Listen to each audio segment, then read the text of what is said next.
ஷீலு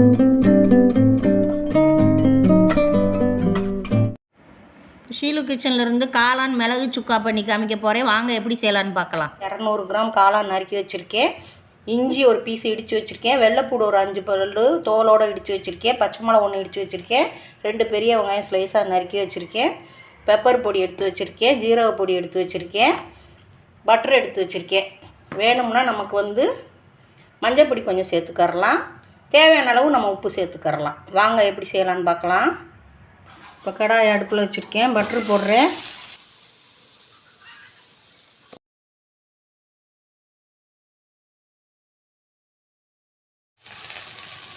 இதில் பச்சை மிளகா, இஞ்சி, பூண்டெல்லாம் சேர்த்துக்கிறேன். ஃபஸ்ட்டு நல்லா ஒரு வதக்கிடுவோம்.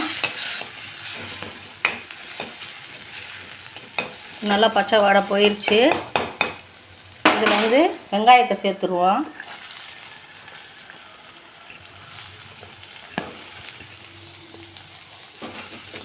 வெங்காயத்தையும் நல்லா வதக்கிடுவோம்.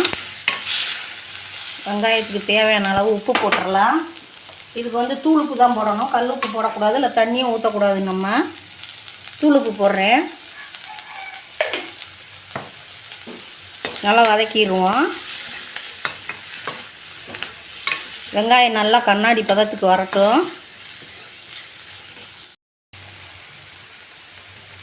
இதில் எடுத்து வச்ச கருவேப்பிலை சேர்த்துருவோம். வெங்காயம் நல்லா ஒரு வதங்கிருச்சு கண்ணாடி பதத்துக்கு. காளானை சேர்த்து விட்ருவோம். காளானில் தண்ணி வரும், தண்ணியும் ஊற்றக்கூடாது. காளான் நல்லா சுருளை வதக்கிடுவோம். காளான் வதங்குறப்ப நம்ம ஒரு 1/2 ஸ்பூன் மஞ்சள் பொடி சேர்த்து விட்ருவோம். போட்டு நல்லா ஒரு வதக்கி விட்டுருவோம்.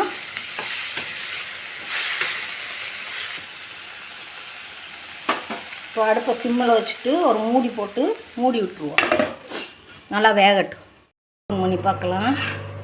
பாருங்கள் எவ்வளோ தண்ணி வந்துருச்சு பார்த்தீங்களா. தண்ணி ஊற்றாமையே இந்த தண்ணி பூரா நல்லா சுண்டட்டும். வெந்து மூடி போட்டுடலாம்.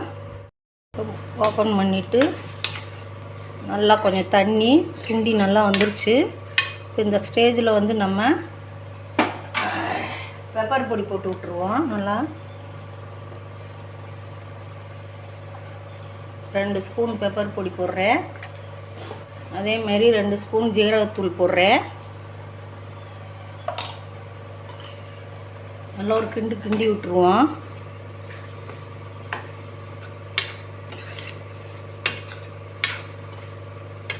நம்ம உப்பு செக் பண்ணிடுவோம். உப்பெல்லாம் கரெக்டாக இருக்குது. நம்ம இதில் கொஞ்சமாக தேங்காய் எண்ணெய், ஒரு வாசத்துக்கு 1 ஸ்பூன் தேங்காய் எண்ணெய், அவ்வளோதான். கொஞ்சமாக கரம் மசாலா பொடி ஒரு 1/2 ஸ்பூன்.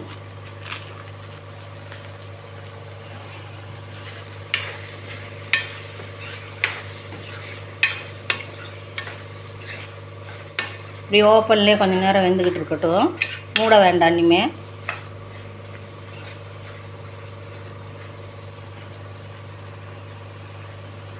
புதினா மல்லி இலை ஒரு 1/2 கைப்பிடி போடுறேன்.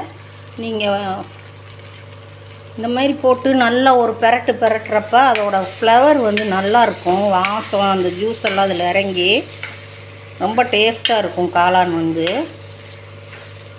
ஒரு 2 நிமிஷம் மட்டும் வேகட்டும்.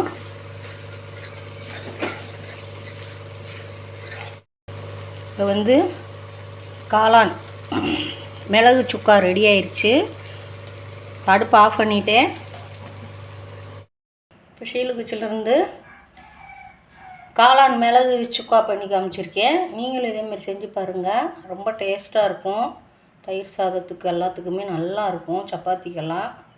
ஷீலு கிச்சனுக்கு லைக் பண்ணுங்கள், ஷேர் பண்ணுங்கள், சப்போர்ட் பண்ணுங்கள். நன்றி.